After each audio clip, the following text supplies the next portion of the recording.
ఇక్కడ old city Hyderabad పరిధికి సంబంధించిన ఎంపీగా పోటీ చేసిన Madhavi Latha all of sudden Banjara hills కి ఎందుకు వచ్చారు అంటే ఇక్కడ అమ్మవారు పిలిపించుకున్నారు, బస్తీవాసులు పిలిచారు ఏదో చెప్పారు. బట్ నా వరకు వచ్చిన ఒక విమర్శ ఏంటి అంటే ఒకటే ఉందమ్మా, చాలా ఉంటాయి. మేజర్ గా వచ్చిన చెప్పండి, విమర్శ చెప్పండి, ఏంటి అంటే జూబ్లీ హిల్స్ ఉప ఎన్నిక త్వరలో రాబోతోంది కాబట్టి మాధవిలత కన్నా అక్కడ పడింది కాబట్టి ఇప్పుడు జూబ్లీ హిల్స్ మీద కాన్సన్ట్రేషన్ చేసి ఇక్కడ జనాలందరినీ అట్రాక్ట్ చేసి ఒక హిందుత్వం పేరుతో జనాల్లో హడావిడి చేస్తుంది, రేపు టికెట్ తెచ్చుకుంటది జూబ్లీ హిల్స్ ఉప ఎన్నిక నుంచి అని.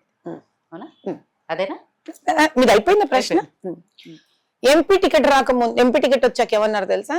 ఈమెకి ఓల్డ్ సిటీలో ఎంపీ టికెట్ కావాలి కాబట్టి ఈవిడ 3000 మంది 4000 మంది పసమందాలకు రేషన్ పంచింది, ఈవిడికి ఎంపీ టికెట్ కావాలి, అందుకే ఈవిడ పెద్ద హోమము యజ్ఞము చేసింది దేశం కోసం, అదే అన్నారు. మేము అలా అంటూనే ఉంటారు.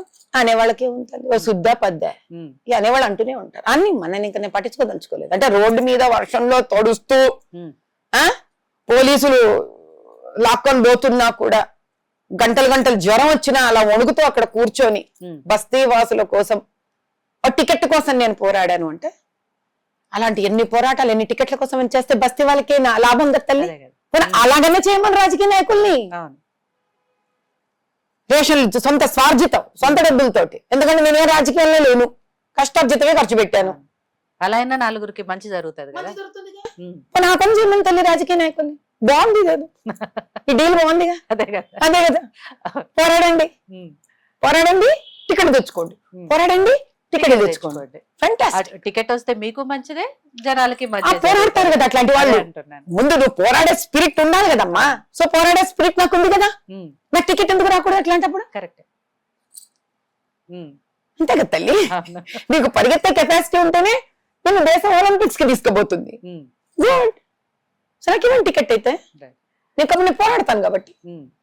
అన్నిటికీ పోరాడాను కదా మరి. ఇంత మాట్లాడే పవర్ మాధవిలతకి చిన్నప్పటి నుంచి అలవాటు ఉంది. ఎందుకంటే పొలిటికల్ గా అయితే ఎలాంటి బ్యాక్గ్రౌండ్ లేదు ఫ్యామిలీలో. సో మాట్లాడేది చిన్నప్పటి నుంచి మీకు భయభర్త వచ్చిందా, చూస్తూ పెరిగిన పరిస్థితులు బట్టి వచ్చిందా, లేకపోతే ఇప్పుడు రాజకీయాల్లోకి వచ్చారు కాబట్టి పరిస్థితులు మీకు ఆ అవసరాన్ని తీసుకొచ్చాయా? 50 ఏళ్ళకి ఎవరికి ఏ కొత్త అలవాట్లు రావమ్మా. 50 అంటే ముసలిదంతా లెక్క. నేను ఈ వయసులో కొత్తగా వచ్చే ఉండదు. మీరు మీ పనులు కానివ్వండి, మీరు కానివ్వండి అలా లేరు.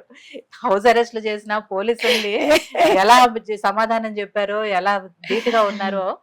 అయినా వయసే తల్లి, రంగేసుకున్నాం కదా అని దాచలేం దాన్ని. కానీ 50 ఏళ్ళు ఇప్పుడు పడుచు ఫీలింగ్ వచ్చేస్తాను 50 ఏళ్ళకి. కానీ మా కాలంలో 50 ఏళ్ళు అంటే అమ్మమ్మలు నాన్నమ్మల వయసు అది. కాబట్టి నేను అమ్మమ్మ నాన్నమ్మ వయసుకే ఉన్నాను. ఈ రోజు కొత్తగా ఏ శక్తులు రావు. కాబట్టి దీనివల్ల తెలుసుకోవాల్సింది ఏంటంటే, నేను వ్యక్తినే ఇలాంటిదాన్ని. ఆ వ్యక్తి వాళ్ళ శక్తి అవుతుంది. అదే అందుకే అంటున్నాను, మీ వెనక చాలా మంది ఉండి ఇవాళ మాధవిలత మా ముందుండి నడిపిస్తున్నారంటే మాకు ఎంతో ధైర్యంగా ఉందండి. ఇవాళ బంజారా హిల్స్ బస్తీవాసుల ధైర్యమే మిమ్మల్ని చూసి. మంచిదే కదమ్మా, మంచిదే కదా. ఈ జీవితం భగవంతుడు నిజంగా చెప్పాలంటే ఒక బ్రాహ్మణ జన్మనిచ్చి, అది కూడా స్త్రీగా జన్మనిచ్చి, విద్యనిచ్చి, భగవంతుడు ధర్మాన్ని బోధించి సత్సంస్కారం ఇచ్చింది బలహీనుల కోసము పోరాడడం, శ్వాస వదలడం కోసం. కాబట్టి నేను చాలా అదృష్టవంతురాలుగా ఫీల్ అవుతున్నాను. ఎందుకంటే నేను చెయ్యవలసిన కర్తవ్యాన్ని చేసే మార్గం భగవంతుడు నాకు ఇవ్వడం. ఆ బలహీనుల కోసము బలవంతులను చెయ్యడానికి నేను పోరాడతాను. నేను పోరాడాక బలహీనుడుగా ఉండకూడదమ్మా. నా అవసరం వాడికి ఇంకొండకూడదు. నేను ఒక్కసారి వాడితో చేయగలిపానంటే వాడు బలవంతుడు అయిపోవాల్సిందే. ఆ తర్వాత నా అవసరం వాడికి ఉండకూడదు. ఇప్పుడు వాడి ముందుకు వెళ్ళిపోవాలి. ఇప్పుడు అదే నమ్మకంతో ఉన్నారు ఈ బంజారా హిల్స్ బస్తీవాసులు. ఆ గుడి మళ్ళీ మాది మాకు తెప్పిస్తారు, మా దేవత మళ్ళీ మాకు వస్తుంది. మాధవిలత ఎందుకమ్మా? అనంత కోటి మాధవిలతలు ఆ బస్తీలోనే ఉన్నారు. బస్తీ వాసులే శక్తివంతులు. వాళ్ళ శక్తి వాళ్ళకు తెలియలేదంతే. మాధవిలత కూర్చోవడం వల్ల వాళ్ళకంత శక్తి ఉందని వాళ్ళకి ఆ రోజు తెలిసింది. ఇంకా మాధవిలత ఉన్నా లేకపోయినా బస్తీ వాసులు తెచ్చేస్తారు ఆ గుడిని.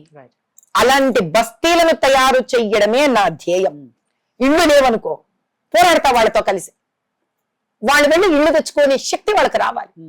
ఎందుకంటే నా ఆయుష్ ప్రమాణం ఎంత ఉంటుందమ్మా? ఇంకో 20 ఏళ్ళు బతకానా, 30 ఏళ్ళు బతకానా? ఆ తర్వాత నేను కాదు ముఖ్యం ఇక్కడ.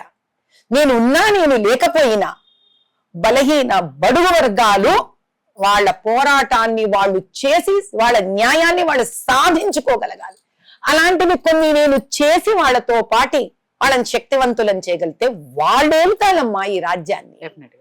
తెలంగాణని వాళ్ళు బాగుపరుచుకుంటారు. నా అవసరం లేదు ఆ రోజు. నా పని అది, నా ధ్యేయం అది.